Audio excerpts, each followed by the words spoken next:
Hello the students, welcome back to organise knowledge channel. और आज की जो वीडियो है उसमें डिस्कस करेंगे वर्कशीट नंबर 44 क्लास 8 विषय विज्ञान है। और ये वर्कशीट आपके लिए 16 दिसंबर 2021 के लिए शेड्यूल की गई है। आज की जो वर्कशीट है प्यारे बच्चों, उसमें हम जंतुओं में जनन जो चैप्टर है उसी को कंटिन्यू करते हुए आगे पढ़ेंगे। वर्कशीट शुरू करने से पहले प्लीज़ चैनल को सब्सक्राइब कर दीजिए, बेल आइकन को भी प्रेस कर लो ताकि आपको आने वाली वीडियोस की नोटिफिकेशन वो समय से मिल जाए। देखिए आज की वर्कशीट में क्या दिया गया है। तो आज हम क्या पढ़ेंगे, आज की वर्कशीट का टॉपिक रहेगा कायांतरण। आज हम जंतुओं के कायांतरण के बारे में पढ़ेंगे। कायांतरण हम सभी जानते हैं कि मानव, शेर, कुत्ते जैसे सभी जीवों की संतान जन्म के साथ अपने माता पिता से मिलते हैं। लेकिन क्या आप जानते हैं कुछ जीव ऐसे भी हैं जिनकी संतान जन्म के समय अपने माता पिता से नहीं मिलते।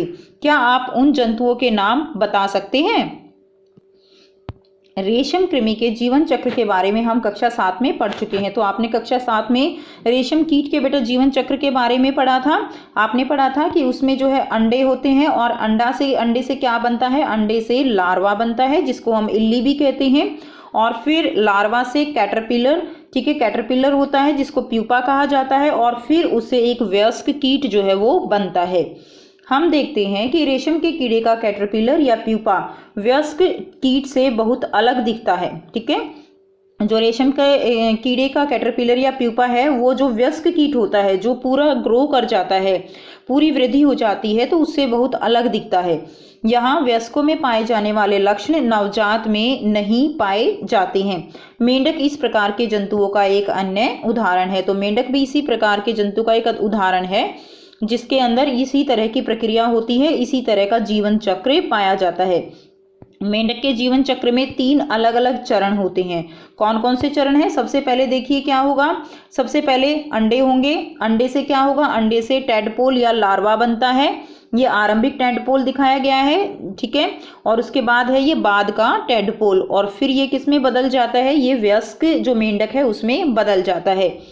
नेक्स्ट देखिए, मेंढक के अंडे से लार्वा बनता है जिसे क्या कहा जाता है, जिसे टैडपोल कहते हैं। नेक्स्ट है टैडपोल में मछलियों की तरह ही पूंछ और पंख होते हैं।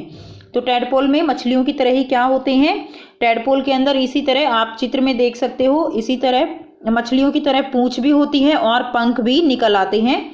वह मछलियों की तरह पानी में तैरने में सक्षम होती हैं और ये पानी में भी तैरते हैं।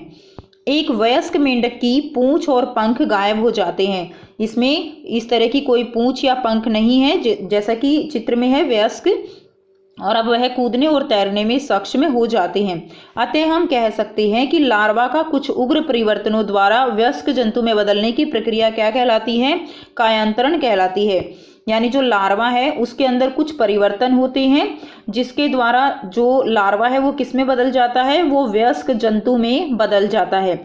और यही प्रक्रिया क्या कहलाती है, यही प्रक्रिया कायांतरण कहलाती है। जैसे जैसे हम बड़े होते हैं हम अपने शरीर में किस प्रकार के परिवर्तन देखते हैं। तो बच्चे सभी जानते हैं जैसे जैसे हम बड़े होते हैं हमारे शरीर का आकार भी बड़ा होता रहता है। क्या आपको लगता है कि हमारा भी कायांतरण होता है? तो बेटा हमारा कायांतरण नहीं होता है, निश्चित रूप से नहीं, क्योंकि मनुष्य में जन्म के समय से ही नवजात शिशु में वयस्क के समान शारीरिक अंग लक्षण मौजूद होते हैं। तो जब मानव में क्या होता है, मनुष्य में जब नवजात शिशु होता है तो उसमें सभी अंग पहले से ही मौजूद होते हैं। केवल जब हम बड़े होते हैं तो हमारे शरीर के अंग जो है वो केवल वृद्धि करते हैं। ठीक है, नया अंग उस तरह से नहीं जो है पैदा होता है या नहीं शरीर में निकलता। अब आपको यहाँ पर बहुत ही आसान से बच्चों 4 जो है प्रश्न दिए गए हैं जिनके उत्तर हम ऑलरेडी डिस्कस कर चुके हैं वर्कशीट में। अब हम देखेंगे इनको हमें कैसे लिखना है कॉपी में।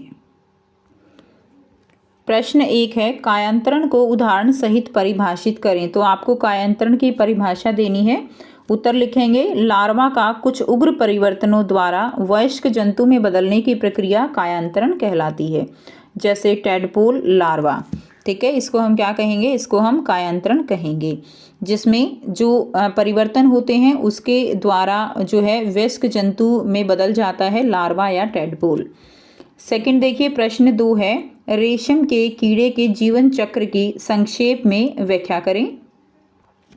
उत्तर लिखेंगे। रेशम के कीड़े का जीवन चक्र जो है उसकी हमें क्या है लिखना है, तो बहुत आसान है। अंडा जो है किस में बदल जाता है, लार्वा में। लार्वा बदल जाता है प्यूपा में, और प्यूपा बदल जाता है वयस्क में। तो ये आंसर आप इसमें लिख देंगे। नेक्स्ट देखिए, प्रश्न 3 है, मेंढक के जीवन चक्र को चित्र सहित समझाइए। तो जीवन चक्र को चित्र सहित समझाना है, तो मेंढक के जीवन चक्र में 3 अलग अलग चरण होते हैं। पहला चरण है अंडा, दूसरा चरण है टेडपोल, और तीसरा रहेगा वयस्क। ठीक है, अंडा जो है वो किस में बदलता है, आप चित्र से भी समझ सकते हो। अंडे जो है वो आरंभिक टेडपोल, उसके बाद जो बाद का टेडपोल, और इससे जो है उग्र परिवर्तन होके ये वयस्क मेंढक में बदल जाता है, जिसको हम कायांतरण कहते हैं। नेक्स्ट देखिए, प्रश्न 4 है, क्या मनुष्यों में कायांतरण होता है, समझाइए। तो कायांतरण मनुष्यों में नहीं होता है। मनुष्यों में वयस्कों के समान शारीरिक अंग जन्म के समय से ही मौजूद होते हैं, कोई अचानक परिवर्तन नहीं होता, इसलिए यह कह सकते हैं कि कायांतरण मनुष्यों में नहीं होता है। तो यहाँ से आप इसका आंसर लिख लेंगे। तो ये थी स्टूडेंट्स आपकी आज की बच्चों साइंस की वर्कशीट। आई होप सभी बच्चों को ये क्लियर है। कोई भी डाउट है तो आप पूछ सकते हो। वीडियो अच्छी लगी तो प्लीज़ लाइक कर दीजिए, शेयर कर दीजिए और चैनल को सब्सक्राइब कर लीजिए। So thanks for watching. मिलते हैं नेक्स्ट वीडियो में नेक्स्ट वर्कशीट के साथ। Take care students, bye.